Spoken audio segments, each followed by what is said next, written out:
मैं लोगों के घरों में काम कर रही हूँ, किसी तरह भी बच्चियों का पेट पाल रही हूँ बहुत मुश्किल से। और ये मेरा छोटा सा घर है जो मैंने किराए पे लिया हुआ बहुत मुश्किल से। बच्चियाँ इसमें रहती हैं, मैं बाहर काम पे जाती हूँ तो वहाँ से खाना वगैरह ले आती हूँ, वरना खाना शाना भी नहीं बनाते हम इतना। बच्चियों की दवाई लाना तो बहुत दूर की बात है।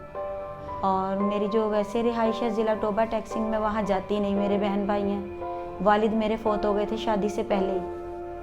तो अब बस मैं चाहती हूँ कि बच्चियों का इलाज हो जाए, या बच्चियों की इनका इलाज करवाना बहुत ज़रूरी है।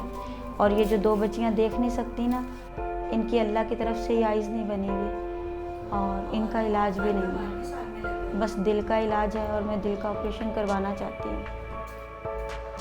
दिल में सुराख का मसला बच्चों में किसी खानदानी वजह से भी हो सकता है और कुछ जेनेटिक डिफेक्ट्स हैं उसकी वजह से भी हो सकता है। जो छोटे दिल के सुराख वाले बच्चे होते हैं वो उनका जल्दी से खुद ब खुद भी ठीक भी हो सकता है, कुछ ट्रीटमेंट प्लान भी लेना पड़ता है। और जो बच्चे जिनका सुराख बड़ा हो उसका सर्जरिकल ट्रीटमेंट भी होता है, उसकी वजह से सुराख ठीक हो सकता है।